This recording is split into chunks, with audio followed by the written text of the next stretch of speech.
জয় শ্রীকৃষ্ণ। রাধে রাধে। নমস্কার, সবাইকে সুস্বাগত জানাই আমাদের বৈদিক ধর্ম এই চ্যানেলে। সকলে কেমন আছেন? নিশ্চয় ঈশ্বরের অশেষ কৃপায় সকলে ভালো আছেন, সুস্থ আছেন।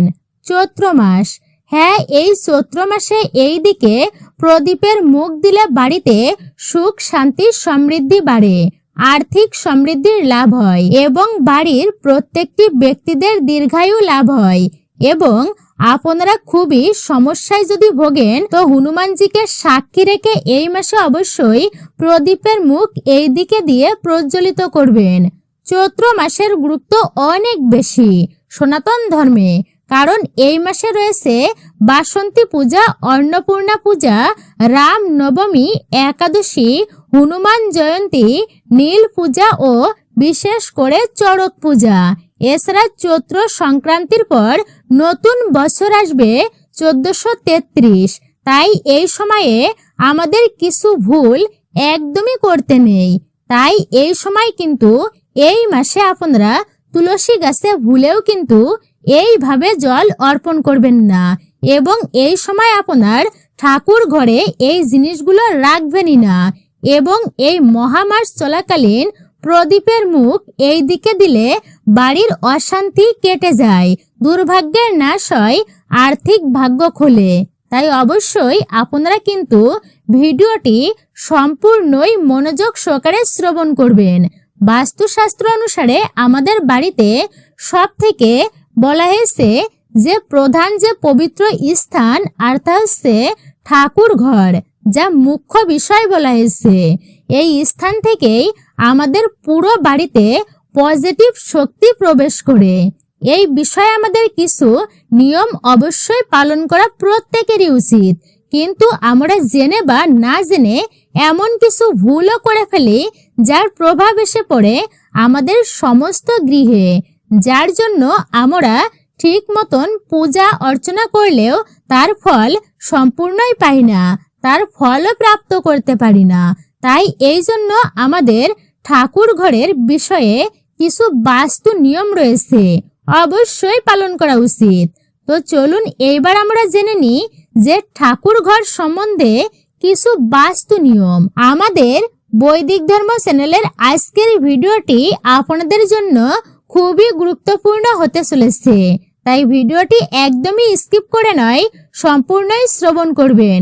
নমস্কার, সকলকে সুস্বাগত জানাই আমাদের বৈদিক ধর্ম তথা সনাতন ধর্মীয় তথ্যমূলক চ্যানেলে। আসুন কিছুক্ষণ সময় প্রত্যেকে একসঙ্গে ধৈর্য ধরে আজকের এই বিষয় প্রসঙ্গে বিস্তারিতভাবেই জেনে নিই। ভিডিওটি শুরু থেকে শেষ পর্যন্ত ভক্তি ও মনোযোগ সহকারে শ্রবণ করার পরে যদি ভালো লেগে থাকে ভিডিওতে অবশ্যই একটি লাইক করবেন এবং কমেন্টে জয় শ্রীকৃষ্ণের জয়, হর হর মহাদেব অথবা আপনার ইষ্ট বা আরাধ্য দেবদেবীর নামটি লিখতে একদমই কিন্তু ভুলবেন না। অবশ্যই আপনি গুরুদেবের নামটি লিখে জানাতে পারেন, মূল্যবান মতামত জানাতে কিন্তু ভুলবেন না। আর আপনি যদি আমাদের চ্যানেলের নতুন দর্শক হয়ে থাকেন তো অবশ্যই চ্যানেলটি সাবস্ক্রাইব করবেন, পাশে থাকার নোটিফিকেশন বেল আইকনটি অল করে দিবেন। নিশ্চয়ই এই ভিডিও থেকে আপনি একটুকু হলেও উপকৃত হবেন। তাহলে চলুন প্রবেশ করা যাক আজকের মূল আলোচনায়। চলমান চৈত্র মাস।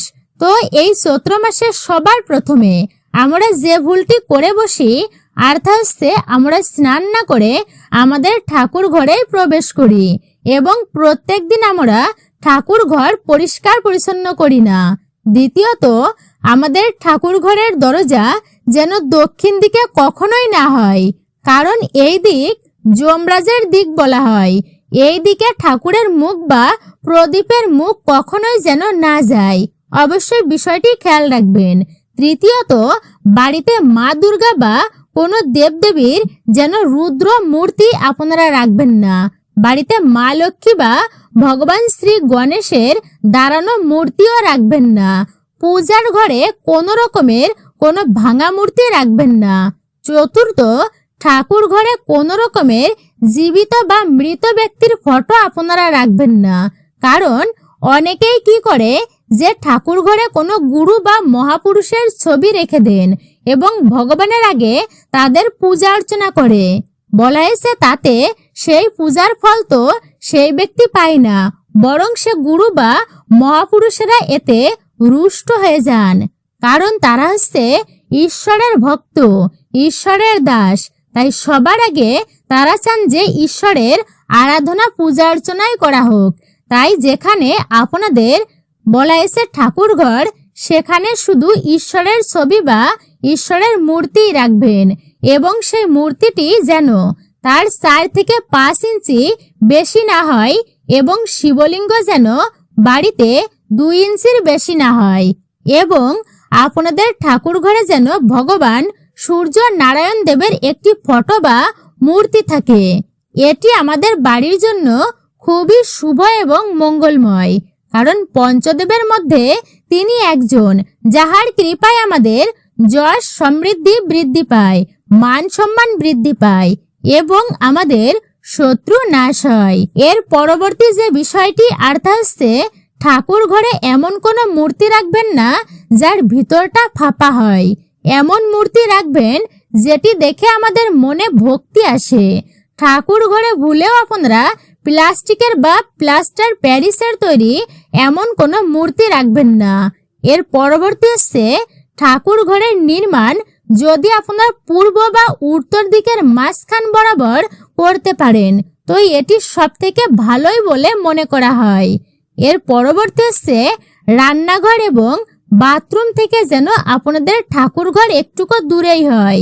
আপনারা এর পরবর্তীতে অবশ্যই মনে রাখবেন, যেমন আমরা পূজা অর্চনা করার সময় যে দেশলাই কাঠিটি দিয়ে আমরা ধূপ বা বিশেষ করে ধূপ দ্বীপ ধরাই, সেই কাঠিটি আমরা যেন সেই ঠাকুর ঘরে ফেলে রেখে চলে আসি বা মন্দিরে আমরা ফেলে রেখে সেভাবেই চলে আসি। এমনকি পূজার সব জিনিস আমরা ঠিকমতো না গুছিয়ে আমরা বাড়িতে সেইভাবেই চলে আসি। ভগবানকে যে মালাটা আমরা পরাই, পরের দিন আমরা জলে না দিয়ে তা সেখানেই আমরা রেখে দিই বা অনেকেই লাইটার ব্যবহার করে এই ধূপ বা ধুনো ধরানোর জন্য। অনেকে আবার দেশলাই বা পূজার সমস্ত সামগ্রী খোলাই রেখে দেয়, কিন্তু এগুলো কখনোই উচিত নয়। আমাদের বাড়ির সবথেকে পবিত্র জায়গা হচ্ছে এই ঠাকুর ঘর। কারণ এই জায়গা থেকে আমাদের বাড়িতে সম্পূর্ণ সারা ঘরে পজিটিভ ঊর্জাই প্রবেশ করে। সেই জায়গা যত পরিষ্কার পরিচ্ছন্ন রাখবেন ততই বাড়িতে পজিটিভ এনার্জি এসে বাস করবে। যতটা আপনারা সঠিকভাবে রাখতে পারবেন, ভাববেন সেই জায়গায় আপনাদের বাড়িতে ঈশ্বর বাস করে। তুলসী গাছ প্রত্যেকেই কিন্তু বাড়িতে আছে সনাতন ধর্মের প্রত্যেকের বাড়িতে। শাস্ত্র অনুসারে পৃথিবীতে সব থেকে পবিত্র জিনিসের মধ্যে এই তুলসী গাছ অন্যতম এবং শ্রেষ্ঠ।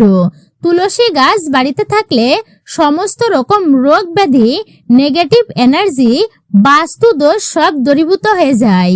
তাই এর জন্য আমাদের মুনি ঋষিরা প্রত্যেক দিন বাড়িতে তুলসী গাছের পূজা অর্চনা জল অর্পণ করতে বলেছেন। প্রতিদিন যদি কোনো ব্যক্তি তুলসী গাছের পাতা ভগবানের ভোগে নিবেদন করেন এবং সেই প্রসাদটি যদি সেই ব্যক্তি গ্রহণ করে তো সেই ব্যক্তি বিভিন্ন রোগ ব্যাধি থেকে দূরে সরে যায়। কিন্তু শাস্ত্র বলছে যে তুলসী গাছ বাড়িতে লাগানোর সময় বা জল অর্পণ করার সময় আমাদের বেশ কিছু নিয়ম মান্য করাই উচিত, নইলে লাভের থেকে লোকসানই বেশি হয়। আর দুঃখের বিষয় যে কলি যুগে বেশিরভাগ মানুষই বাড়িতে এই ভুলগুলোই করছে, আর তার ফলে তারা না জেনে বুঝে বাড়িতে সুফলের পরিবর্তে খুব খারাপ ফলই পাচ্ছে। সম্পূর্ণ যে শুভ ফল সেটি প্রাপ্ত করতে পারছে না। আজকের এই ভিডিওটির মাধ্যমে আপনারা সেই বিষয়টিও জানতে পারবেন যে তুলসী গাছ নিয়ে কিছু বাস্তু নিয়ম এবং আমাদের প্রত্যেকের কিন্তু করা একান্তই প্রয়োজন। তুলসী গাছ বিশেষ করে আমাদের বাড়িতে কখনো দক্ষিণ দিকে লাগাতে নেই এবং বাড়িতে উত্তর দিকে তুলসী গাছ লাগানোই সর্বশ্রেষ্ঠ। সকালে স্নান করে তুলসী গাছের পরিক্রমা করার বিশেষ গুরুত্বপূর্ণ রয়েছে। বলা হয়েছে সকালে স্নান করে এসে তুলসী গাছের পরিক্রমা করায় মানুষের দুর্ভাগ্যের নাশ পর্যন্ত হয়ে যায়। এবং সন্ধ্যাবেলায় তুলসী গাছের গোড়ায় একটি প্রদীপ জ্বালালে বাড়িতে সুখ শান্তি ও সমৃদ্ধি বজায় থাকে। কিন্তু ভুলেও আপনারা সন্ধ্যাবেলায় তুলসী গাছের পাতাগুলো ছিঁড়বেন না এবং তুলসী গাছের পাতা আপনারা নখ দিয়ে ছিঁড়বেন না। পাতাটিকে 2 আঙ্গুলের মাঝে রেখে তারপরেই ছিঁড়ুন। ভগবান বিষ্ণু বা তার অবতারই আপনারা তুলসী পাতা অর্পণ করবেন এদেরকে। কিন্তু ভুল করে আপনারা ভগবান শিব বা মা দুর্গা বা ভগবান শ্রী গণেশকে একদমই তুলসী পাতা দেবেন না। এছাড়া তুলসী পত্র কিন্তু কখনোই আপনারা বিশেষ করে ভুল করেও কিন্তু আপনারা নখ দিয়ে ছিঁড়বেন না। অবশ্যই মনে রাখবেন, আপনারা ভগবানের পূজায় পুরনো তুলসী পাতাও দিতে পারেন, কিন্তু ভুলেও আপনারা তুলসী গাছ মাটিতে লাগাবেন না। সর্বদাই বলা হয়েছে কোনো পাত্রে বা কোনো মঞ্চের মধ্যেই লাগাবেন। তাই অবশ্যই আপনারা জেনে নিন যে কোন বাড়িতে তুলসী গাছ কখনোই লাগাতে নেই এবং কোন মহিলাদের তুলসী গাছে জল অর্পণ করতেই নেই। আমরা সকলেই জানি যে ভগবান শ্রীকৃষ্ণ ও রাধারানীর অত্যন্তই প্রিয় হচ্ছে এই তুলসী গাছ, অর্থাৎ তুলসীকে বলা হয় বৃন্দা গাছ, মানে বৃন্দা দেবী। তুলসী পাতা ছাড়া ভগবানের পূজা কখনোই সম্পূর্ণ হয় না। তাই ভগবান শ্রীকৃষ্ণের যারা ভক্ত আছেন তাদের বাড়িতে অবশ্যই তুলসী গাছ লাগানো উচিত এবং এরই সাথে তুলসী গাছেরও পূজা অর্চনা করা, জল অর্পণ করা উচিত। এতে মা তুলসী অত্যন্তই প্রসন্ন হন এবং সেই বাড়িতে সুখ শান্তি সমৃদ্ধি বজায় থাকে। কারণ মা তুলসী আছেন পরম বৈষ্ণব এবং ভগবান শ্রীকৃষ্ণের পরম ভক্ত ও পরম সখী। তাই ভগবান শ্রী বিষ্ণু যেমন তামসিক গুণ একদমই পছন্দ করেন না, তেমনি যেই বাড়িতে বেশি মাত্রায় তামসিক কাজ হয় সেই বাড়িতেও কিন্তু কখনোই তুলসী গাছ লাগাতে নেই। যেই বাড়িতে বিশেষ করে মাংস মদ খেয়ে তুলসী শুয়ে ফেলে, কোনো নিয়ম কানুন মানে না, এমন বাড়িতে কিন্তু তুলসী গাছ না লাগানোই ভালো। এই সব কার্যে মা তুলসী কিন্তু অত্যন্তই অসন্তুষ্ট হয়ে যান, আর তার ফলে সেই বাড়িতে কিন্তু দুঃখ ও দারিদ্রতা দেখা দেয়। মাসিক চলাকালীন কিন্তু আপনারা অর্থাৎ মায়েরা এই সময় তুলসী গাছে জল অর্পণ করবেন না ভুলেও। এবং যেসব মায়েরা চরিত্রহীন বা দুষ্ট মহিলা, তাদেরও কিন্তু তুলসী গাছে কখনোই জল অর্পণ করতে নেই। কারণ তুলসী মাতা হচ্ছেন একজন পবিত্র দেবী এবং ভগবান শ্রীকৃষ্ণের পরম ভক্ত প্রেয়সী। তাই যে স্ত্রী নিজের স্বামী সন্তানকে ঠকায়, অন্যের সাথে ছলচাতুরি করে, অন্যের পরিবারের মধ্যে বিষ ঢেলে দেয়, এমন স্ত্রীদের কিন্তু কখনোই তুলসী মায়ের পূজা অর্চনা করতে নেই। তুলসী মায়ের পূজা অর্চনা ভুলেও কিন্তু আপনারা করবেন না। এতে শুভর জায়গায় অশুভ ফলই প্রাপ্ত হয়। আমাদের সনাতন হিন্দু ধর্মে প্রদীপকে খুবই প্রাধান্য দেওয়া হয়েছে। এরই সাথে বলা হয়েছে যে প্রদীপ ধরানোর মানে প্রজ্বলিত করার কিছু বিশেষ নিয়ম পালন করা অবশ্যই উচিত। বলা হয় যে প্রদীপ আমাদের অন্ধকার থেকে আলোর পথেই নিয়ে যায়।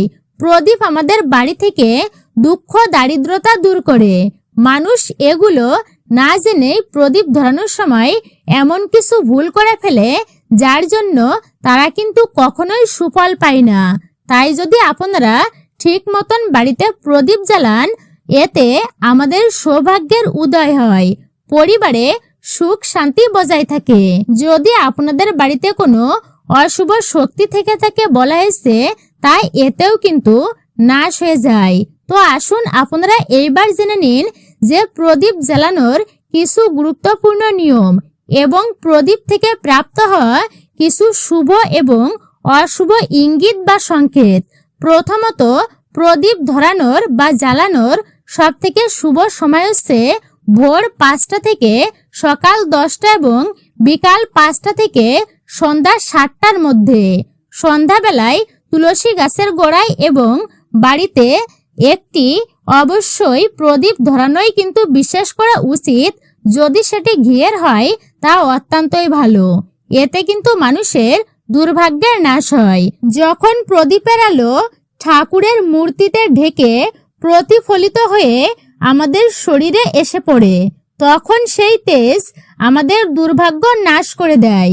সাথে বাড়িতে এবং শরীরের বিভিন্ন জীবাণু এতে নাশ হয়ে যায়। এর পরবর্তী হচ্ছে, বাড়িতে আপনারা কখনোই কিন্তু ভাঙা প্রদীপ জ্বালাবেন না। যখন আপনারা মনোবাসনা বলবেন ঠাকুরকে, অবশ্যই আপনারা কিন্তু তেলের প্রদীপ ভগবানকে অর্পণ করবেন। এবং একটি জিনিস আপনারা লক্ষ্য রাখবেন, যেন পূজা করার সময় কখনোই আপনাদের প্রদীপটি নিভে না যায়। এটি অবশ্যই কিন্তু আপনারা লক্ষ্য রাখবেন। এটি তখনই হয় যখন আমাদের দ্বারা কোনো ভুল হয়ে যায়, যার জন্য আমরা পুজোর সম্পূর্ণ ফল পাই না। এর পরবর্তী হচ্ছে, কখনোই আপনারা প্রদীপটিকে কিন্তু মাটিতে ঠেকিয়ে রাখবেন না। একটি প্রদীপ থেকে আপনারা কিন্তু কখনোই অন্য প্রদীপ ধরাবেন না। বাড়ির দক্ষিণ দিকে আপনারা কিন্তু কখনোই প্রদীপের শিখা দেবেন না।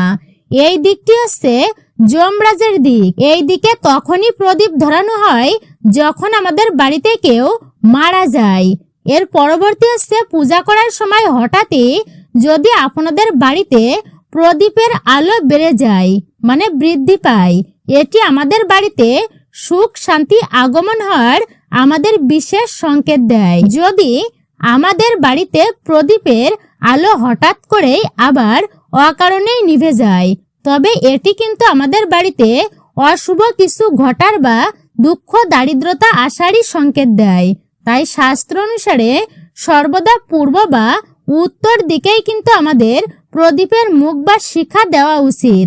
কারণ এই দিকে প্রদীপের মুখ দিলে বাড়িতে সুখ শান্তি বাড়ে, আর্থিক সমৃদ্ধি লাভ হয় এবং বাড়ির সদস্যদের দীর্ঘায়ু প্রাপ্ত হয়।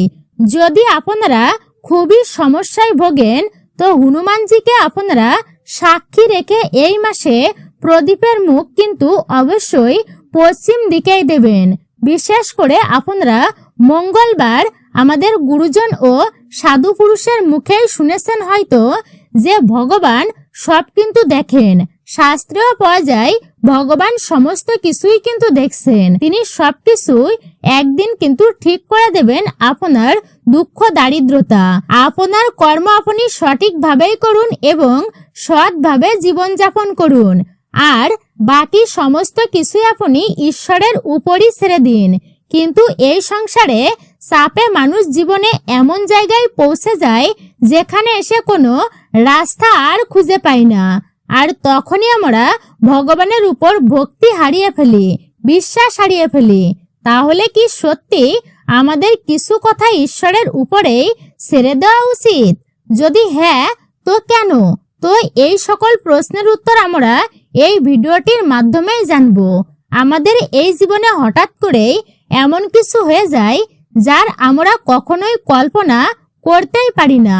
এমনটা কিন্তু ঘটে থাকে, যেমন হঠাৎ করে আমাদের কোনো প্রিয়জন আমাদের ছেড়ে চলে যান, বা যখন কোনো আমাদের বাড়িতে আমাদের অপমান করেই বসে, বা আমরা যাকে বেশি আপনজন ভাবি তারা কটু কথা বলে, অপমানজনক কথা বলে, যাকে সবচেয়ে বেশি বিশ্বাস করি সেই মানুষই আমাদের ধোঁকা দেয়, আর সেই মানুষই বোকা বানায়, আর সেই মানুষই আমাদের প্রচন্ড দুঃখ দিয়ে থাকে। তো বলা হয়েছে, কখনো কখনো আমাদের বিশেষও ক্ষতি হয়ে থাকে এই জীবনরূপী সাগরে।